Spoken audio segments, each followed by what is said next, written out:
La troisième raison, elle, est en fait la plus banale. Et la troisième raison, c'est le déclin impérial. Et quand un empire décline, il fait toutes sortes de bêtises, parce qu'en interne, il se fissure pour trois raisons. La première raison, c'est la financiarisation. C'est-à-dire qu'une poignée de gens contrôle tout le capital et que du coup, leur seule activité, c'est de plonger tout le monde dans l'esclavage de la dette.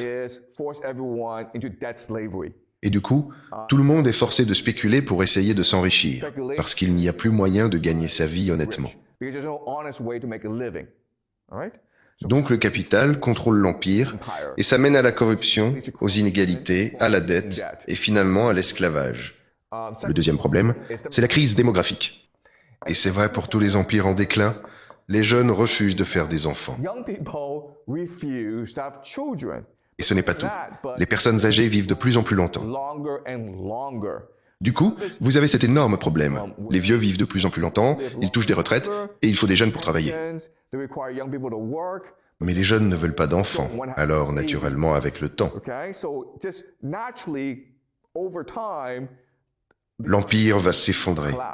Alors, pour régler ce problème, l'empire passe par l'immigration. Alors, on fait venir des millions et des millions d'étrangers pour faire les boulots dont personne ne veut faire. Et ça crée des tensions ethniques au sein de l'empire. Le troisième symptôme du déclin impérial, c'est ce qu'on appelle la surproduction d'élite, une expression forgée par l'historien Peter Turchin. Et il avance que, quand on observe une société en déclin, le moteur, c'est toujours certaines élites qui veulent contrôler l'appareil politique et qui veulent le pouvoir. Mais le pouvoir, par définition, est un jeu à somme nulle. Et donc, ces élites se disputent les rares positions de pouvoir. Et ça mène à la guerre civile. Et une des manifestations de cette guerre civile, c'est qu'elle est projetée vers l'extérieur. Voilà ce que fait un empire, des bêtises. Comme aller envahir le Venezuela sans aucune raison. Aller attaquer l'Iran sans aucune raison. En ce moment, l'Amérique s'agite à propos du Groenland, du Canada, du Mexique, de la Colombie, de Cuba. Voilà donc l'autre explication de la façon dont les choses se déroulent. Parce que quand les empires déclinent, tous ces conflits internes qui les détruisent de l'intérieur sont projetés vers l'extérieur. Et donc, ce chaos est projeté sur l'Iran. Voilà donc les trois grandes raisons. Or, ce qui est intéressant avec ces trois grandes raisons, c'est qu'elles ne sont pas en fait en concurrence les unes avec les autres. En fait, elles se renforcent mutuellement et, honnêtement, elles mènent aux mêmes conclusions. Si vous croyez au modèle eschatologique, vous croyez que c'est la fin des temps. Vous croyez que les Assyriens bâtiront le troisième temple? Vous croyez que cette guerre au Moyen-Orient va s'étendre jusqu'à embraser le monde entier? Ce qu'on appelle la guerre de Gog et Magog. Vous croyez qu'un chef charismatique va surgir pour unifier une grande partie du monde? Et si vous analysez simplement la grille géopolitique, vous arrivez en fait aux mêmes conclusions. Et si vous prenez la grille du déclin impérial, vous arrivez là encore aux mêmes conclusions. C'est vraiment, vraiment étrange.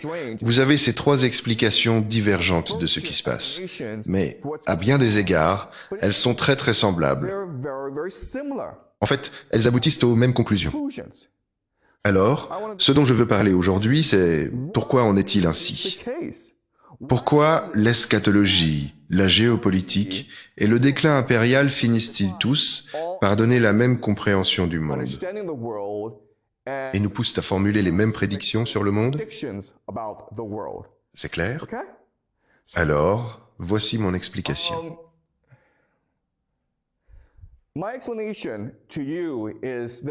L'eschatologie n'est en réalité qu'une lecture de la géopolitique, exprimée sous forme d'allégorie. Donc, ce qu'est vraiment l'eschatologie, ce n'est pas de la religion.